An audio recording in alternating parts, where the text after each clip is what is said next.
প্রিয় ছাত্র ও ছাত্রীরা, সঙ্গে রয়েছে আমি বিশ্বজিৎ স্যার। আমার ক্লাসে সবাইকে স্বাগত। আজকে আমি West Bengal board of secondary এডুকেশনের ক্লাস 10-এর লেসন 2 র্যালফ ওয়াল্ডো এমারসনের লেখা ফেবেল কবিতা আলোচনা করব। প্রথমেই আমরা জেনে নেব ফেবেল কি। ফেবেল কথার অর্থ হল নীতিগল্প। নীতিগল্প হলো এমন এক ধরনের গল্প বা কবিতা যেখানে মুখ্য চরিত্র জীবজন্তুরাই। জীবজন্তুরা যেন মানুষের মতো কথা বলে, অর্থাৎ পশু পাখিদের ওপর মানুষের বৈশিষ্ট্য বা গুণাবলী আরোপ করা হয় এবং গল্পের শেষে একটি শিক্ষা বা নীতিকথা থাকে। যেমন আমরা ইসাপস ফেবল পড়েছি। এই কবিতাটি আমেরিকান প্রাবন্ধিক, বক্তা এবং কবি র্যালফ ওয়াল্ডো এমারসন তার অসাধারণ কবিতা ফেবেল এর প্রকৃতির সমরূপতার বিষয়ে লিখতে গিয়ে সুন্দরভাবে তার বর্ণময় কল্পনাকে কাজে লাগে। এই কবিতাটি সুবৃহৎ একটি পর্বত এবং একটি ক্ষুদ্র কাঠবিড়ালির মধ্যে একটি বিতর্ককে উপস্থাপন করে। কবি র্যালফ ওয়াল্ডো এমারসন এই কবিতায় দেখিয়েছেন পর্বত ও কাঠবিড়ালি ঠিক যেন মানুষের মতো কথা বলে, অর্থাৎ একটি নীতি গল্পের মধ্যে যা যা বৈশিষ্ট্য থাকার কথা সেই সেই সেই বৈশিষ্ট্য এই কবিতায় রয়েছে। তাই আমরা বলতেই পারি এই কবিতাটির নামকরণ ফেবেল যথাযথভাবে সার্থক হয়েছে। এবার আমরা সরাসরি চলে আসি টেক্সটে। The mountain and the squirrel had a quack.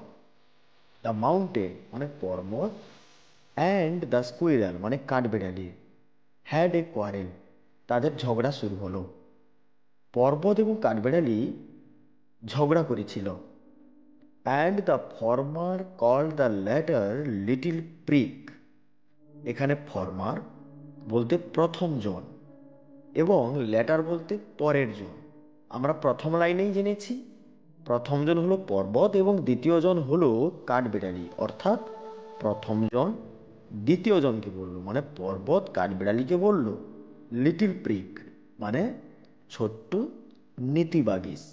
Prick prick কথার অর্থ হচ্ছে নীতিবাগিস, মানে নীতিবাগিস বলতে এমন একজন ব্যক্তি যিনি তার হাঁটা চলা কথা বলা যেন সবটাই নৈতিকভাবে সঠিক। বান রিপ্লাইড, এখানে পর্বত যখন কাঠবিড়ালিকে নীতিবাগিস বলে যখন উপহাস তাকে যখন নিয়ে ঠাট্টা করেছিল, এই কথার উত্তরে বান রিপ্লাইড, বান অর্থাৎ কাঠবিড়ালি উত্তর দিয়েছিল you are doubtless very big, তুমি নিঃসন্দেহে অনেক বড়। অর্থাৎ পর্বত সন্দেহহীনভাবে অনেক বড়। But all sorts of things and weather must be taken in together to make up a year and sphere. But all sorts of things মানে সমস্ত ধরনের জিনিস, অ্যান্ড ওয়েদার এবং আবহাওয়া মাস্ট বি টেকেন এক করে নিতে হয়, ইন টুগেদার একসাথে, two make up a year and sphere একটা বছর এবং একটা পৃথিবী তৈরি করতে। অর্থাৎ কাঠবিড়ালি পর্বতকে এটা বলছে যে যে তুমি নিঃসন্দেহ হয়তো অনেক বড়, কিন্তু এই পৃথিবীটা তৈরি করতে গেলে এবং সমস্ত রকম আবহাওয়া এবং জিনিসকে প্রয়োজন হয় একটা বছর তৈরি করতে গেলে। অতএব তুমি যত বড় হও না কেন এই পৃথিবী এবং একটা বছর তৈরি করতে সমস্ত রকম জিনিস এবং ওয়েদারের প্রয়োজন হয়। And I think it no disgrace, এবং আমি মনে করি এটা লজ্জার কিছু নয়, টু অকুপাই মাই প্লেস আমার জায়গা জুড়ে থাকার জন্য। অর্থাৎ এই কবিতায় আমরা জানব যে কাঠবিড়ালি যে ছোট জায়গা জুড়ে অবস্থান করে, অতি ক্ষুদ্র একটা প্রাণী যে ছোট জায়গা জুড়ে অবস্থান করে আছে, এই পৃথিবীতে তার যে স্থানটা অতি ছোট, এটা নিয়ে সে কোনোরকমভাবে লজ্জিত নয়। তাই সে বলছে, অ্যান্ড আই থিঙ্ক, এবং আমি মনে করি, ইট নো ডিসগ্রেস, এটা লজ্জার নেই, টু অকুপাই মাই প্লেস, আমার জায়গা জুড়ে থাকার জন্য। কাঠবেড়ালি যে ছোট জায়গা জুড়ে অবস্থান করে, এটা নিয়ে কোনোরকমভাবে সে লজ্জিত নয়। If I am not so large as you, যদিও আমি তোমার মতো এতটা বড় নই। এখানে কাঠবেড়ালি পর্বতের মতো এতটা বড় নয়, ঠিকই তো। পর্বত সুবিশাল, বিস্তৃত জায়গা জুড়ে অবস্থান করে, এই পৃথিবীতে তার স্থানটা অনেকটা জুড়ে থাকে।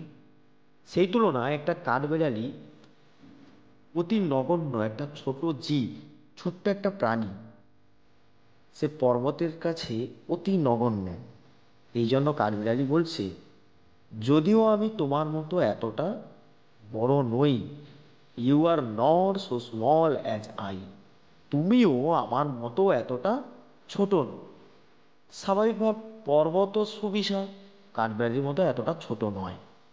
And not half so spry, এবং আমার মতো অর্ধেকটা চটপটেও তুমি নও। আমি যে ধরনের চটপটে, তুমি তার অর্ধেকও নও। কাঠবিড়ালি যে চটপটে স্বভাবে, তার মতো পর্বত অর্ধেকও নয়।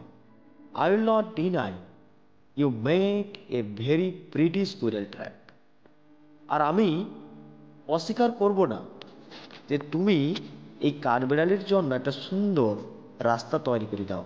একটা পর্বত, তার গায়ে রয়েছে গাছ, এবং গাছপালাকে আবিষ্ট করে, গাছপালাকে ধরে আঁকড়ে যাওয়ার রাস্তাটা তৈরি করে নেয় কাঠবিড়ালি। এবং এই যে পর্বতের অবদান, এটা কাঠবিড়ালির যাওয়ার রাস্তা তৈরি করে দেওয়ার ক্ষেত্রে, এই অবদান কখনোই এই ছোট্ট প্রাণীটা অস্বীকার করবে না। তাই সে বলছে, I will not deny you make a very pretty squirrel track, আমি কখনোই অস্বীকার করব না তোমার অবদানের কথা। তুমি এই কাঠবিড়ালির জন্য যে সুন্দর রাস্তাটা তৈরি করে দাও, তোমার এই অবদান আমি কখনোই অস্বীকার করব না। ট্যালেন্টস ডিফার, প্রতিভার পার্থক্য, এই সবই প্রতিভা। কারণ ভগবান সমস্ত প্রাণীর উপর ভিন্ন ভিন্ন প্রতিভা রেখে গেছেন। আমাদের প্রত্যেকেরই আলাদা আলাদা দক্ষতা রয়েছে। এই সমস্ত কিছু প্রতিভার পার্থক্য। All is well and wisely put, এই প্রতিভাগুলো সবটাই ভালো, অ্যান্ড ওয়াইজলি পুট মানে সবটাই জ্ঞানের সাথে, সবটাই বিবেচনার সাথে যেন রাখা।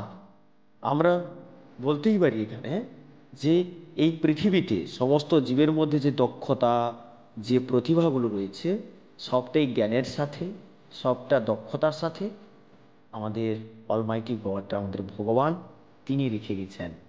তাই এখানে ট্যালেন্টস ডিফার, এই কথার অর্থ হচ্ছে প্রতিভা অর্থাৎ গুণের তফাৎ। প্রত্যেক প্রাণীর মধ্যে একটা গুণের তফাৎ থাকে। সব কিছুই ঠিকঠাক আর সব কিছুই বুদ্ধিমত্তা বা বিবেচনার সাথে রাখা। ভগবান বুদ্ধিমত্তার সাথে প্রত্যেক প্রাণীর মধ্যে বিভিন্ন রকম গুণ রেখে গেছেন। শেষ দু লাইনে আসছে, if I can not carry forests on my back, যদিও আমি আমার পিঠে বন জঙ্গল বহন করতে পারি না। অর্থাৎ পর্বতের পিঠে যে গাছপালা হয়, সেই গাছপালা কখনো কাঠবিড়ালির পিঠে হয় না। কাঠবিড়ালি সেই কথাটাই বোঝাতে চাইছে যে যদিও আমি তোমার মতো পিঠে বন জঙ্গল বহন করতে পারি না। Neither can you crack a nut, তুমিও বাদাম ভাঙতে পারো না। অর্থাৎ একটা ছোট্ট প্রাণী কাঠবিড়ালি, তার যে কাজ বাদাম ভেঙে বাদামটাকে খাওয়া, বাদাম ভাঙার কাজটা যে পারে সে কাঠবিড়ালি। পারে না কি? পর্বত। আবার পর্বত যা পারে তা কাঠবিড়ালি পারে না। পর্বত তার পিঠে বন জঙ্গল বহন করতে পারে, যা কাঠবিড়ালি পারে না। কাঠবিড়ালি ছোট্ট প্রাণী, একটা ছোট্ট বাদাম ভেঙে খেয়ে ফেলতে পারে, যা সুবিশাল পর্বত পারে না। আমরা টেক্সট শেষ করলাম। আমরা এই কবিতার শেষে যে শিক্ষাটা পাই, অর্থাৎ কবি আমাদেরকে যে শিক্ষাটা দিয়েছেন, এই পৃথিবীতে কেউ কারোর থেকে বেশি গুরুত্বপূর্ণ নয়। প্রত্যেকেই ভিন্ন ভিন্ন প্রতিভার অধিকারী। ভগবান প্রতিটি বস্তুর মধ্যে, প্রতিটি প্রাণীর মধ্যে কিছু না কিছু ট্যালেন্ট দিয়ে গেছেন। তাই এখানে ট্যালেন্টস ডিফার, এই কথার অর্থ হলো প্রতিভা বা গুণের তফাৎ। প্রত্যেকের মধ্যে ভিন্ন ভিন্ন প্রতিভা রয়েছে। তাই আমরা কখনো কাউকে নিয়ে উপহাস করব না। আমরা কেউ কারোর থেকে বেশি গুরুত্বপূর্ণ নই। আমাদের থেকে কেউ নগণ্য বা ছোট নয়। আমরা কাউকে আকৃতির দিক থেকে বিচার করব না, কারণ প্রত্যেকের মধ্যে ভিন্ন ভিন্ন প্রতিভা রয়েছে। ধন্যবাদ সবাইকে। আজকে এই পর্যন্ত।